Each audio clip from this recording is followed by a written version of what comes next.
of it, and Mark told him he needs to do it because he's just faster and stronger than Immortal. This is true, but this probably hurts your ego when you were the strongest superhero for so long. Once they get back to Earth and Immortal finds out about Kate, he's obviously pretty hurt, but he turns into a whiny, mentally unstable wreck going forward. Cecil tried to tell Immortal that he should take some time off and take a vacation, but that just pisses him off. Bermuda. I hear it's lovely this time of year. What are you talking about? You and a long overdue vacation. I'm fine! Rest and recuperate. We go again. They What's up, everyone? I hope you're all having a blessed day. And today we've got another Invincible video on the topic of Immortal. In Season 1, Immortal was that guy. He was handling himself quite well, a true leader amongst the Guardians of the Globe. However, as Season 2 and 3 came about, he went down the pecking order to being the butt of every joke. Let's see what we can explore from that about today's video. Man, he could go toe-to-toe with the best of the best, and he was a strong and very likable character. But in Seasons 2 and 3, the same can't be said. He's off his gourd, he's getting stomped out in every fight that he's in, and people just seem to dislike his character. But what happened? What happened?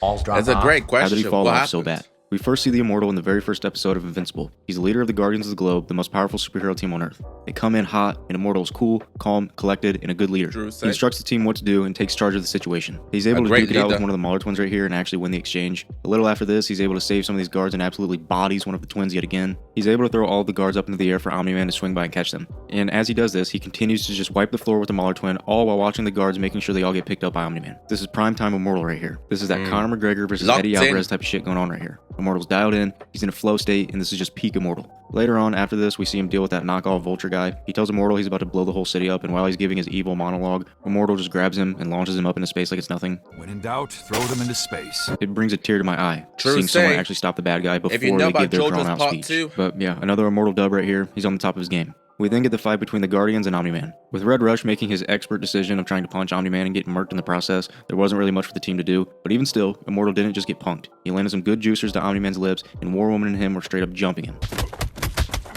But eventually, Immortal was killed. There's no shame in that. We know Omniman is one of the strongest Viltrumites, and they held their own for a little bit right there, even putting Omniman into a coma. But he's not called the Immortal for nothing. The Mauler twins are able to bring him back, and he's not here to play around. He busts out of the restraints and yells at the Mauler twins asking for Omniman. The Mauler twins try to use the collar to control him, but that shit does not work. He rips the collar off, and he looks like he's tweaking a little bit, but the Mauler twins wanted no smoke. They literally put their hands up and backed away from him. They were legit scared, so remember that going forward. Immortal then flies off in a rage to find Omniman. He flies in out of nowhere and decks Omniman in the sky. He even lands a few clean juicers to his lips, and you can't say Omniman wasn't prepared because after he got tackled, he started fighting back. But Immortal was just getting the best of him in these exchanges, and big thing here, he's actually hurting Omniman with these punches. These punches are drawing blood. Remember that. There's also a scene in this fight where they fly at each other full speed and collide, causing a massive shockwave, and Omniman is actually sent flying while Immortal is still chilling. Take from that as you will. This fight goes on for a little while. It's a pretty even fight for a minute, but eventually Immortal does get packed up, but he held shit down against one of the strong. Even I haven't noticed it because it's been so long since I watched Season 1 of Invincible, but it's so true. Immortal really had that dog in him. Like, it's crazy how one character has such a fall from grace. It's almost like it's trying to force Mark into that position by lowering everyone else, when that's just so unnecessary. Because Immortal was really that guy, but it's just a shame, I suppose. Viltrumites. Alright, let's jump to Season 2, which is the start of the downfall of the Immortal. I don't know if this counts, but at the start of the season, the Immortal from a different dimension was fighting a Mark variant, and it was pretty even. Immortal was actually getting the better of him a few times, but then Omniman came in and packed him up. Can't show it for obvious reasons, but just know he got dealt with. Alright, next we have the fight between the Guardians and the Segwit things. This is a pretty big turning point for Immortal's character. While they're fighting on that spaceship, Rex, Kate, and Ray are tasked to deal with the Lizard League back on Earth, and things did not go as planned. The team got absolutely dog-walked. Rex got the Channing Tatum Hateful Eight treatment, Ray got eaten, and Immortal's girlfriend Duplicate got packed up by the big lizard. Not good. True. And while this happened, back on the spaceship, Immortal got butthurt because they needed to get the device that Rudy made to the astronaut being mind-controlled. Immortal tried to take it, but got smacked and stripped of it, and Mark told him he needs to do it because he's just faster and stronger than Immortal. This is true, but this probably hurts your ego when you were the strongest superhero for so long. Once they get back to Earth and Immortal finds out about Kate, he's obviously pretty hurt. But he turns into a whiny, mentally unstable wreck going forward. Cecil tried to tell Immortal that he should take some time off and take a vacation, but that just pisses him off. Bermuda. I hear it's lovely this time of year. What are you talking about? You and a long overdue vacation. I'm fine! Rest and recuperate. We go again. They then get an alert that someone from space is flying and coming in hot to Earth, and without even thinking it over, Immortal assumes it's Omniman and just shoots over there. Omniman. Immortal, wait. Immortal attacks Alan the alien and just gets even more hot when Alan talks to him telepathically. Get out of my head! Dude is completely off of it. Alan says he's looking for Invincible, so Immortal thinks Omni-Man sent him, and on top of this, Alan is just completely big broing him. Immortal isn't really doing anything to him at all. After this, Immortal tells Cecil he wants to quit because he's unstable and a liability to the team, and he's not wrong. Cecil can't afford to lose him though, so he has him take that long vacation. Give it to Immortal. He can at least saw the rationality behind his actions and his ways and was able to take a step back. Other series is like long overdue. So many friends and family have to come and have an intervention, and only then do they like decide, oh yeah, you guys actually right. So I have to give a little bit of respect to Immortal for his rational thinking and be able to look at reason when the evidence is presented to himself. Was telling him to take earlier. While on his time away from the team, he comes into his cabin to find none other than Duplicate. Holy smoke, she's alive. This brings Immortal back to the team, and since Kate is alive, maybe he gets his mind right. Maybe not. Let's jump to season 3. Immortal and the rest of the... Am I the only one that just didn't realize that right now? But it's like Duplicate, as in duplicate, and her name's Kate. Why is this the first time I'm realizing this? But anyways, let's keep going. Superheroes in America besides Invincible and Adam Eve somehow got captured by the underground bug things and wrapped up in a cocoon thing. I don't question anything anymore. But this was pretty crazy considering Immortal was the top dog and the world's greatest superhero for like in a plethora of years not too long ago. And then these Viltrumites show up and suddenly he's a JV beta bum. Skipping a little ahead here, Very after sad. Cecil used the sound device and Reaniman to curb stomp Invincible, they had a little dispute. And later on, while the Guardians cleaned up the mess, they all kind of voiced their opinion on the incident. People like Rex and Monster Girl were like, dude, that shit was messed up, I can't believe Cecil would do that, and Immortal just couldn't care less. Mark faced consequences for once. Good. Cecil's always gone soft on him, just like his father. Dude has been a grade A hater ever since Omniman wiped the Thor thing. It's actually crazy. Being mad at poster boy Omniman is fair, hating but Mark Reverse hasn't done Flash. anything to Immortal. I'm not going to argue whether Mark attacking Cecil was right or wrong, but Immortal just hates him just to hate. Alright, next we have when the Guardians fought the Mauler Twins in Season 3. The Mauler Twins are doing what the Mauler Twins This do, is and the new Guardians probably- bust in to try to stop them. This fight here was probably the nail in the coffin. It's true character assassination. How are you, the guy with so much experience, get bodied only for a little kid on his effectively one of his earliest missions, doing your dirty work with ease on his own? Meanwhile, you got a whole team with you. It's just, let's get to it. Immortal off rip gets fucking tackled and thrown into a pole, which puts him down for a little minute.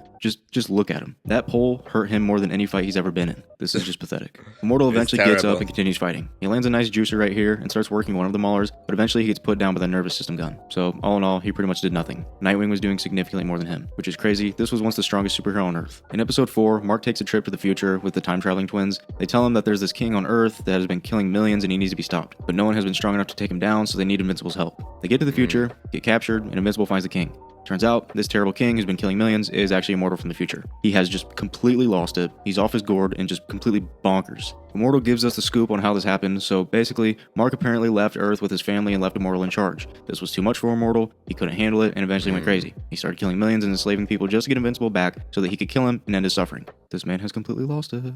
Invincible's like, dude, chill out, I'm not gonna do all that. So Immortal decides to fight Invincible, and he was actually working Invincible right here. Also Mark very wasn't bad really trying reasoning. though. He was just trying to calm Immortal down, but still, getting your face smeared in the walls like that is crazy. Eventually, Mark does finally pack him up. Not gonna show that for obvious reasons, but yeah. Alright, last up here is when he fought that Invincible variant during the Invincible War. Now, we've seen him hold his own on more than one occasion against Omniman, one of the strongest Viltrumites. We've seen him whoop on the Mauler Twins in Season 1, and we've seen him hold his own for a little while against that Invincible variant at the start of Season 2. That shit counts. So you'd think he does at least a decent job against a weaker Invincible variant, right?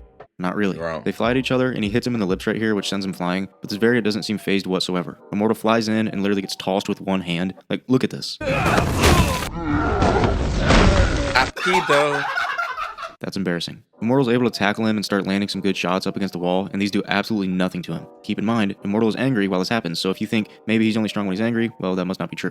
Because these juicers that he's landing are doing absolutely nothing. This fight right here made Immortal look absolutely pathetic. He's getting toyed with. It only lasted so long because the variant was having fun and enjoying it like a kid at the park. And like always, Immortal was eventually killed. No surprise there. So Immortal went from being able to go toe-to-toe with Omniman to being stomped out by some JV level variants. Someone once said Immortal might be the very first character in history who was a negative kill to death ratio.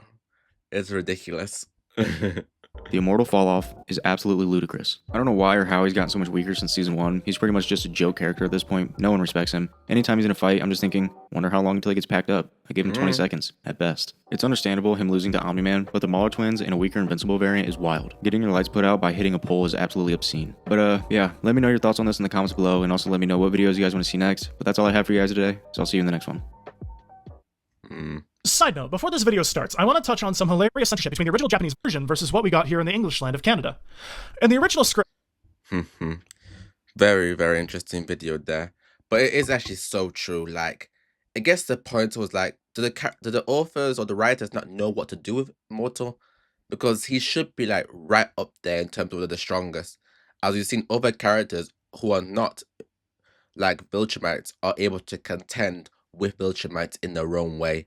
Atom Eve was doing her bit. Rex was able to take out an Invincible variant. Mech Knight, I believe the person's name was handling 2 of them. Like, there's no need for him to be so weak. But to be fair, I have like heard this theory, like every time he dies and is like reburned, he loses experience and he loses some skill and power.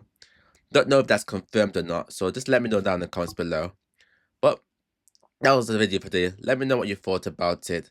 What do you think of the direction that Immortal's character has gone? Do you like it? Do you think it's awful? And what would you do in order to fix him for the next season? I'd love to hear your thoughts down in below. But that was the video today. And until next time, ciao.